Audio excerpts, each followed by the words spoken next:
Hello folks, Kevin Cameron here, Executive Director, Centre for Trauma-Informed Practices. We're just, as promised, doing a little bit of a follow-up video for some of the questions that you had or some of the community members had after the community meeting. And the way that the team did it was we just took several questions and then themed them out so that we didn't double sort of repeat things that we were talking about. So I'm going to go through 5 key questions, and we'll also have a little handout just to remind us some of the things that we shared in that community meeting. Also, just so you know, we actually did the original video before Christmas holiday season, but because of several school districts and post-secondary institutions having some breaches with internet all across the country, we've decided to just wait until everything was back in order, so you're receiving it now. Okay, bless your hearts. The first one was themes around a lot of youth and even some parents and caregivers are trying to figure out how to grieve the loss of their relationship with the accused in this particular tragedy as well. They feel they can't publicly grieve as it's a taboo topic. How can that be supported within the community? In my work over the past 25 years, I've actually had the opportunity, sadly, to work both sides of this coin. So I have worked with families and friends of those who, of course, lost family members by violence, homicide, etc. And I've also worked with all kinds of families who it's been their family member who has done it. And it is complex. No two circumstances are the same. But the one thing that we always theme out and say in our work in crisis and trauma response is that everybody has the right to be as impacted as they are or need to be in order to feel supported and to move forward. And what that really means is that the family, the friends, and in the end, those associated with a young person, alleged to have committed this particular crime. And I don't say alleged to soften the tragedy, I just say it because how the courts rule on cases depends on a variety of variables, but nevertheless, all the friends and families and others, those folks, of course, shouldn't bear the weight of what one person did, and should be able to, as outly as possible, be able to deal with their own struggles and their own sadness, and then, by the way, if it hasn't occurred yet, even some anger at why would this have happened, why would you do this, why would you ruin your life and somebody else's, etc. So those are common themes. I would really encourage the adults first to make sure that there are some homes, and those of you parents or caregivers who just by nature know that you are naturally able to make space for everybody, then if your child, for instance, is one of them who was also friends with the alleged perpetrator, then have that open door. Ask them how their friends are doing. If you remember back to my favorite question, which is the double question, asking your kids, how are you doing, how are your friends doing, knowing that many may default to, well, I'm okay, but my friends are. I think it's neat for families. I've watched all kinds of families over the years be really supportive in that regard. Also, kids, though, do need to be mindful that, there are immature adults in any community, there are immature peers in any community who might, in their own anger or for whatever reason, project on anybody who knows or feel some level of struggle or compassion for the young person who did it. And so there does need to be safety at the core.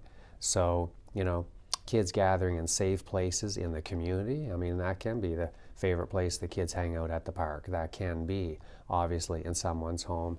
In the school context, without a doubt, it can be that classroom or that space or the counselor space, where folks can come and just kind of share how they're doing.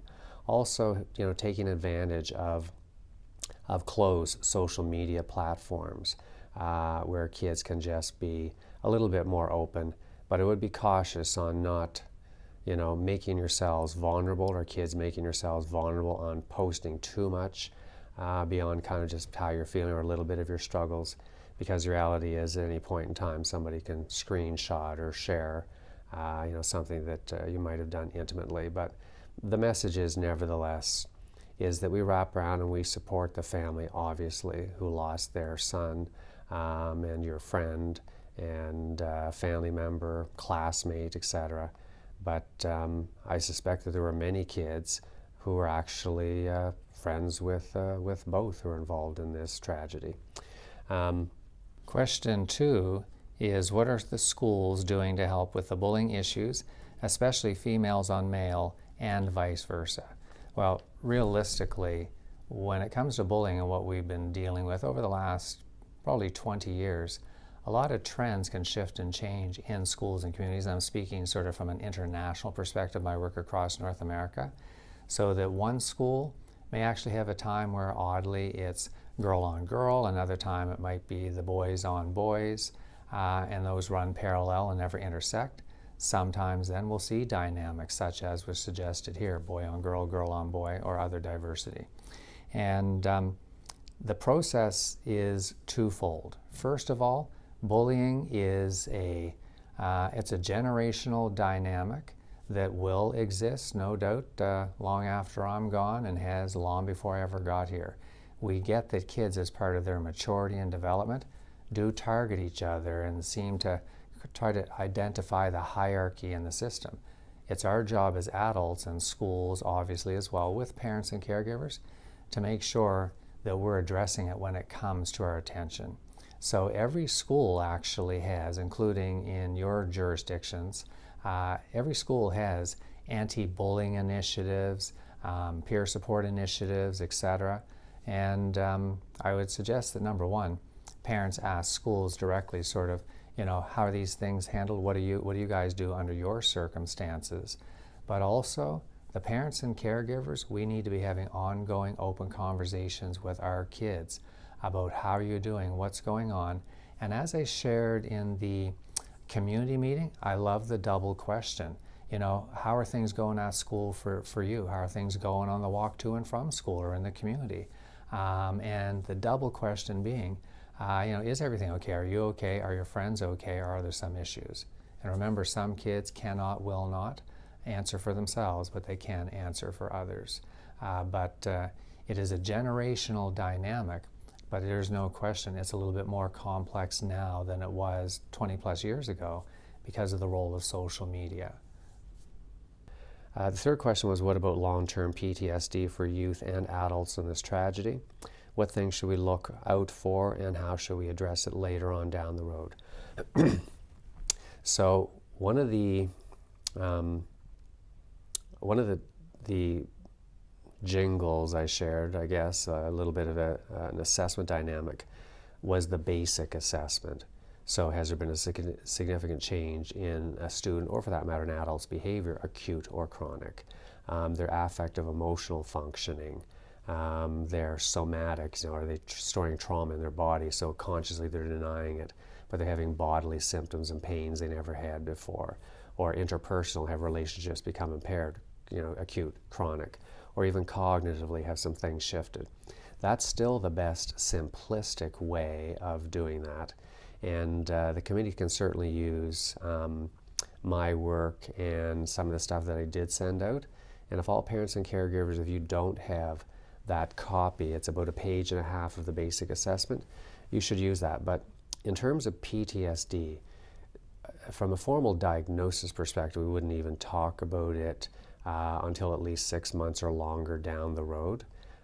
Any reaction that people are still having now, adults and youth alike, would be reasonable symptoms, even if they're acute trauma symptoms, whatever, they'd be reasonable because of the newness and the freshness of this loss and this incident. But by the time we get past some of the key milestones, number one, we're coming up to Christmas holiday season. That in and of itself is going to be very complex for some. But the time to really revisit it is to give it about the 4 or 5 month point, which will take us to late spring, and that's when we will bring everybody back together, hear from parents and caregivers as well. I'm not saying a community meeting, that's up to you folks, but at least bring back the professionals who will have been in communication with parents and caregivers and the kids to kind of say, okay, what's happening now? In the end, do we have a core group that are maybe still struggling and others are doing okay? Or is there a greater dynamic? When the You know, when the tragedy in Bathurst, New Brunswick happened years ago, a few of you might remember, where almost an entire high school boys basketball team was killed in a van crash. Some of my colleagues on the ground really kind of wanted to be able to predict what was likely to occur. And, they were grateful for do you know what? Let's just wrap around people naturally for the first 4 or 5 months, and then wait and see what happens from then. That will give us far better info. However, if anybody has somebody who already you're extremely concerned with, then that takes it back to contacting the professionals in the community, the mental health professionals, others, and just saying, I'm really concerned for my son, my daughter, or myself. We're told to give kids helplines, but they have a 5-minute wait time, maybe longer. What do we do to be helpful if those lines are struggling to work? So, excuse me.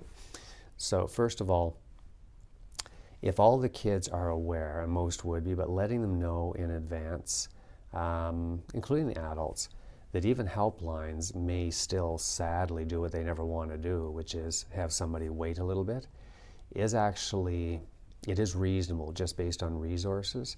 Instead, the more important one is having the kids especially know how helplines work.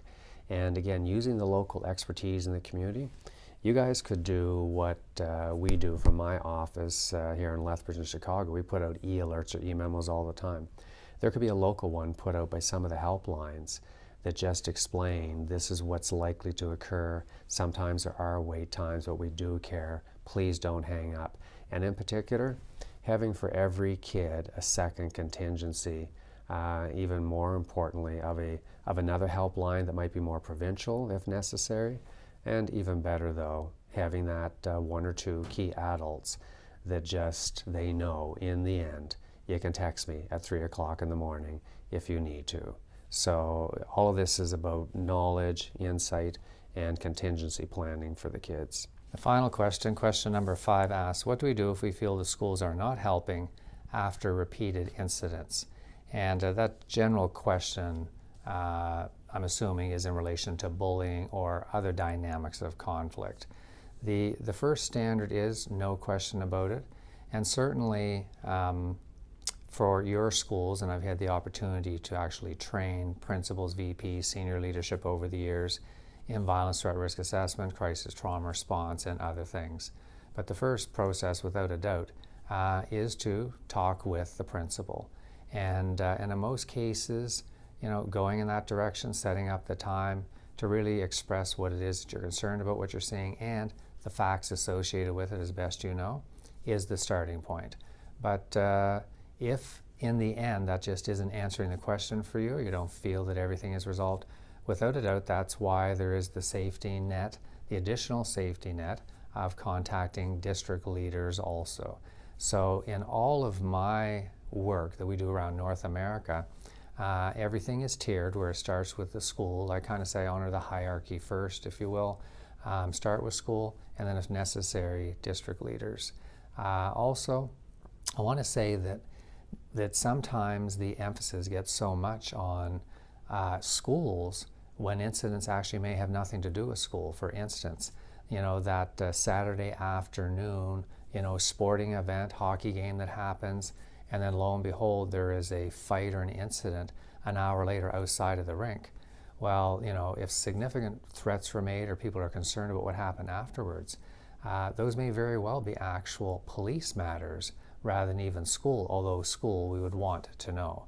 So keep in mind that, kind of the standard is kids in communities are students as they kind of, walk to school, get on the bus while they're with us at school, extracurricular activities, etc. But when things happen after school in the community, the weekends, etc., then those are our sons, our daughters, our children, those are community members as well, and we should be taking advantage of the full resources, not just schools. And that certainly was demonstrated in the community meeting, the high level of collaboration with all of the partners that you have there. So that answers all 5 of the remaining questions. Bless your hearts, and I'm sure I'll see you again. Thanks, folks.